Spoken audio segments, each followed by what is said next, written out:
Male nudity is approaching in 3, 2. That's exactly what I want, just so I am aware. A little bit of heads up. Of like, yep, there's a ball. Welcome back to another episode of Drinking While Interviewing. I am your host, James Murphy. Today we have a unique guest, different than anything we've ever had. He's a local and regional and national filmmaker. Anthony, welcome to Drinking While Interviewing. Nice to meet you, man. How are you? I am phenomenal. Good. Today we are drinking Victory's Berliner Weisse from their Blackboard series. This is a Berliner Weisse. It's a traditional German-style beer. This one is made with elderflower.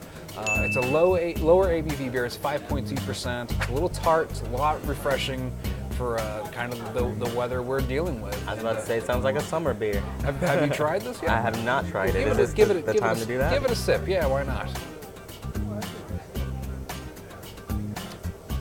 Oh, actually, that's really good. Yeah, it's a nice little tart beer. It's good for the summer. Reminds me of a cider almost. Yeah, it's kind of got that kind of clean, crisp finish that a cider would have, and a little less on the sweet side, more on the tart side. Yeah. So tell me a little bit about how you came to be where you are now. Oh man, it's a long story. No, I started out as an actor. Make it short. Make it short.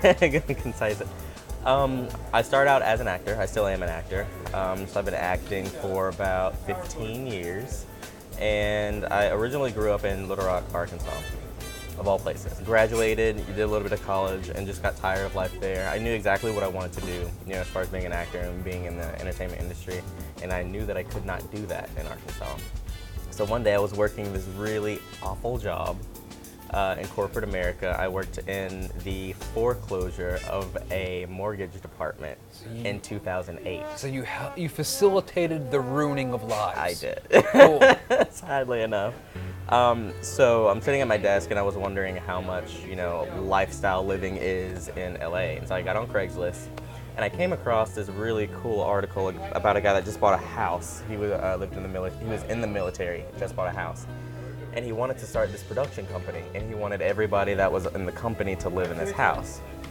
So I called him, talked to him for like 20 minutes. That's a commune, not a production company. Yeah, it's You joined a cult. I did, and I left very quickly.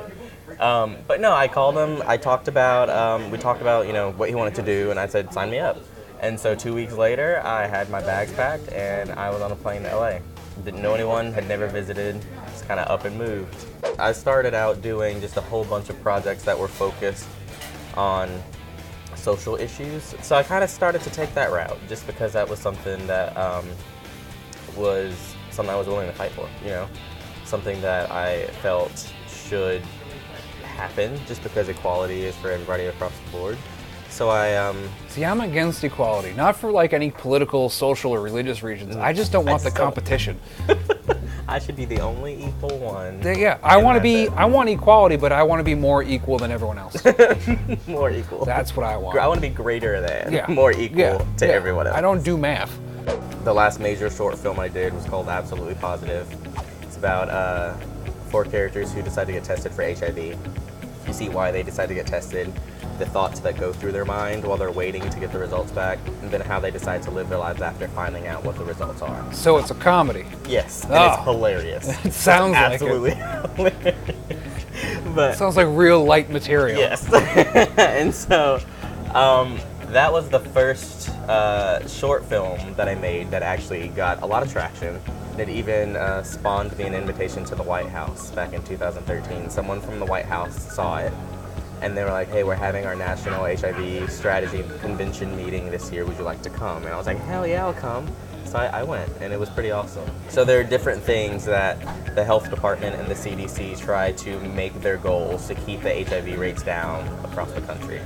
And so that particular meeting was talking about how local organizations as well as national organizations can partner with businesses like the CDC or organizations like the CDC or the White House and figure out how to keep the numbers down and ultimately eradicate HIV.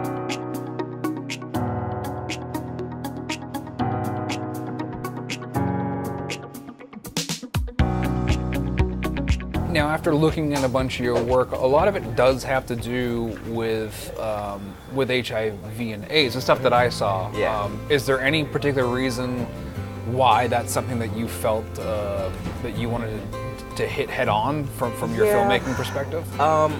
At the time when I did the short film, a lot of my friends were coming up HIV positive. And before I decided to do this project, I knew very little about HIV, knew nothing about it. And so I started to do my research while writing the script, and then I had 2 friends that came back positive before we even started.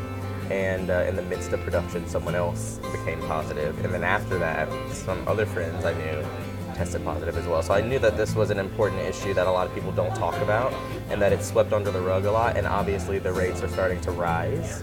And personally, I feel that a lot needs to be done outside of just school and knowledge, and so that's why I decided to get involved. I feel that a lot of people respond better to media, whether it's short videos, whether it's music, whether it's whatever, we all connect on an entertainment level. I think it's an issue that's not being talked about enough, but it's continuing to rise, particularly in certain communities more than others, but the fact that it's a human disease and not, a disease that's only plaguing the LGBT community is something that people don't realize. And so that is my main goal, is to try to bring it to light so people can understand that it's a human race disease and not just a disease that's in a particular group. Let's move on to rating this beer. Yes. We're about halfway. I'm about halfway through it. You're a little further than I am because apparently you're I'm enjoying a big this. gulper. You're a big gulper. Big gulp. Does this come in a big gulp, or is this the only? I wish all beer came in a big gulp. I am giving this 3 Siskel's, 1 Ebert, and a roll of film in honor of your being here. That is my completely arbitrary rating of this beer, and it's tasty too. My arbitrary rating of this beer would probably be like a 70% on Rotten Tomatoes. A 70% on Rotten Tomatoes. Yeah. So I think honestly, I really like it. It's got a crisp finish like you were talking about earlier. It's not too sour, it's not too tart. So I could definitely see myself out in the heat, like sitting on the patio or whatever, having one of those beers. I still don't know what an elderflower or elderberry is. It is goodness in a cup. Yeah. Is what it is. Anthony, I want to thank you for coming on to Drinking While Interviewing with me and talking a little bit about your filmmaking and what you're up to. And it was a pleasure to have you. I learned a little bit about what's going on, and they call it a community. Like, I'm not allowed to say that because it sounds like I'm holding a rally. Because I'm bald and white, and you can't do those things. Cheers, everyone. If you go in my room, or my office rather, and you look at my walls, Don't worry, we know you sleep on a futon. You gotta fold it up and then you got a couch. It's a studio. For clients. Yeah, clients. Clients. The casting couch. Yeah. Oh, we can't put that in there. But he's been on a website. the casting couch. That's totally going in there.